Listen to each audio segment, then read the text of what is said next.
हम देख रहे थे, तरुण भानोट से भी बात हुई है बंसल न्यूज की। इस समय बंसल न्यूज पर आप देख रहे थे, और विनय सक्सेना दोनों बड़े अच्छे कैंडिडेट माने जाते हैं। पिछली बार भी दोनों चुनाव जीत कर आए थे, और इस बार फिर कांग्रेस ने उन पर विश्वास किया है। लेकिन सूरज किसी के साथ हमारे नजर आ रहा है, हमारे सहयोगी सूरज किन से बात कर रहे हैं वो सुन लेते हैं जरा। सूरज जी, हेलो हेलो, चेक चलिए बिल्कुल सूरज भी बात करेंगे, लेकिन देखिए विनय सक्सेना की जब हम बात, जी सूरज आप आवाज सुन पा रहे हैं? ठीक है। सूरज चलिए आप सीधा ले लीजिए, सूरज यदि बात कर रहे हैं तो सुन लेते हैं क्या कर। जी जी सूरज, जी सूरज, नरेला से जी सूरज बात कीजिए।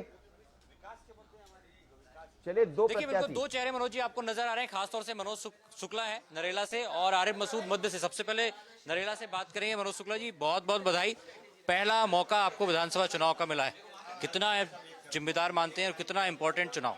सबसे पहले तो मैं मध्य प्रदेश के संपूर्ण वरिष्ठ नेताओं का हृदय से धन्यवाद देता हूं, जिन्होंने मुझ जैसे छोटे से कार्यकर्ता को नरेला विधानसभा का कांग्रेस पार्टी का अधिकृत उम्मीदवार बनाया।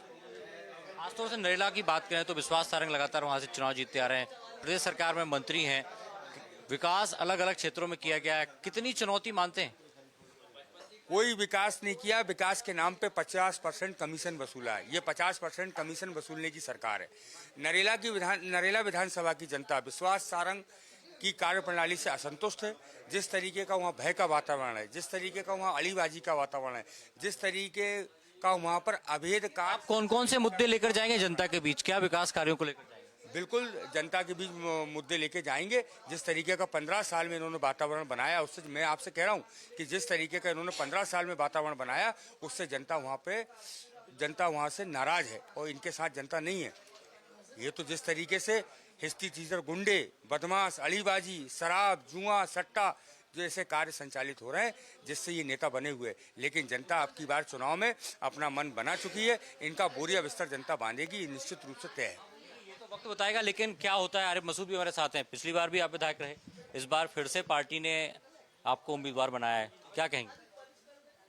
पार्टी का भी धन्यवाद, मालिक का शुक्र अदा करता हूं, तमाम राष्ट्रीय नेताओं का शुक्रिया अदा करता हूं, खड़गे जी का, राहुल गांधी जी, सोनिया गांधी जी, प्रियंका गांधी जी, कमलनाथ जी, दिग्विजय सिंह जी, सुरेश पचौरी जी, सुरजेवाला जी, जितेंद्र भवर सिंह और तमाम वरिष्ठ नेताओं का धन्यवाद। और दोबारा भरोसा जताया, इंशाल्लाह बहुत अच्छे से जीत के आएंगे। पिछले 5 साल के कार्यकाल को देख कौन सी उपलब्धि मानते हैं आरिफ मसूद मध्य विधानसभा से, ताकि अब जब दोबारा जनता के बीच जाएंगे तो कह सकें कि हाँ देखिए? पहला व्यक्ति हूँ 10 साल में जिसने किताब छाप कर बांटी है, कारों की किताब बांटी है, लिख कर बांटी है। चोर नहीं हूँ, बेईमान नहीं हूँ, लिख कर दिया कि ये काम आपने मुझे जिम्मेदारी दी थी। मुझे जो जो अवसर मिला, जिसमें कोरोना जैसा भी भयानक त्रासदी 1 साल रही, उस बीच में भी मैंने जो काम बने सब करा के दिए, और जो बच गए थे वो मैं कराऊंगा।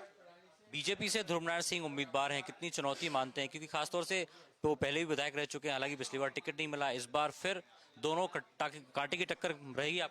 जो घर बैठ गए थे चुनाव टिकट कटने के बाद, उनके बारे में क्या बात करेंगे। मैं तो चुनाव जीत के भी, पहले भी चुनाव हार के भी लगा रहा, चुनाव जीत के भी जनता के बीच रहा, तो मुझे कोई चिंता नहीं। अल्पसंख्यक नेता होने के नाते हमने देखा सामाजिक समरसता का एक बड़ा उदाहरण दिया आपने, नवरात्रि में अलग अलग पूजा की, कन्या पूजन किए, लोगों के घर गए।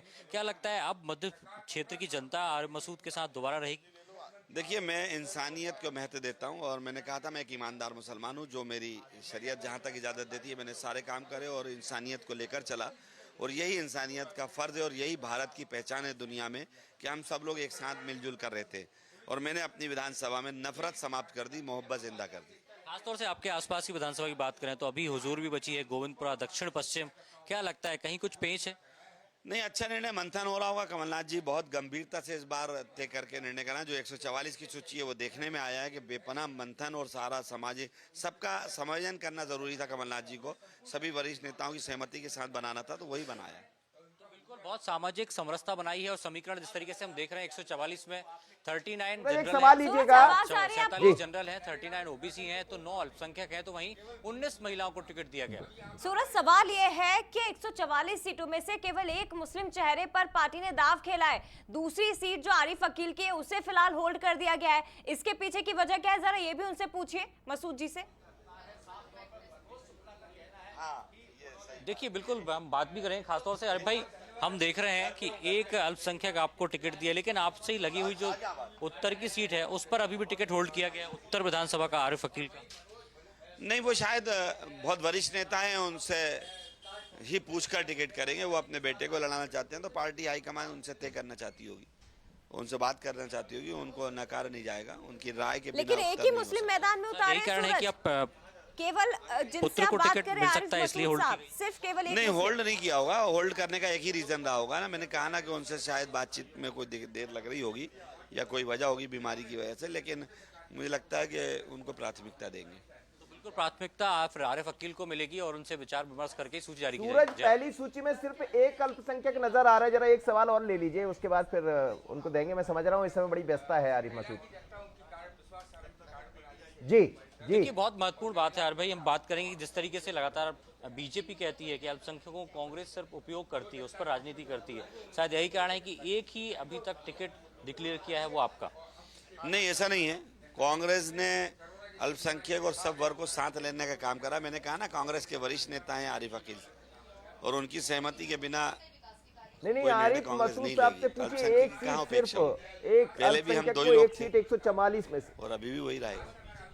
इसके अलावा और 144। प्रदेश में भी किसी और अल्पसंख्यक को मौका मिलेगा? नहीं, इस बार हम सिर्फ एक ही मुस्लिम को टिकट दिया गया है, इस तरीके का आरोप लग रहा है। अभी तक आप ही हैं पूरे प्रदेश आरोप लगाने वाले लगाते हैं, उससे कुछ नहीं होता। हमारा असल मकसद मध्य प्रदेश में एक ईमानदार, इंसानियत वाली, सबको लेके चलने वाली और संविधान की रक्षा करने वाली सरकार बनाना हमारा लक्ष्य है। उस लक्ष्य को कमलनाथ जी के नेतृत्व में हम सब लोग मिलकर पार करेंगे। जहां उम्मीदवार यदि योग्य होंगे तो वहां पर टिकट दिया जाएगा किसी मुस्लिम? बिल्कुल, जहां योग्य होगा क्यों नहीं दिया जाएगा, बराबर दिया जाएगा। जहां कोशिश की जा रही है, जहां पे योग्य मिलेगा जरूर देंगे। तो साफ तौर पर यही कहना है कि जहां पर योग्य उम्मीदवार होंगे उनको टिकट दिया जाएगा। भोपाल से एक टिकट जारी हो चुका है और आरिफ अकील जो खासतौर से उत्तर विधानसभा से आते हैं, उनको लेकर भी लगातार मंथन जारी होगा। जय। नहीं, लेकिन एक बात जया, आप बहुत धन्यवाद सूरज, आप जुड़े। जया, एक महत्वपूर्ण बात कह रहे थे आरिफ मसूद जी, वो ये कह रहे थे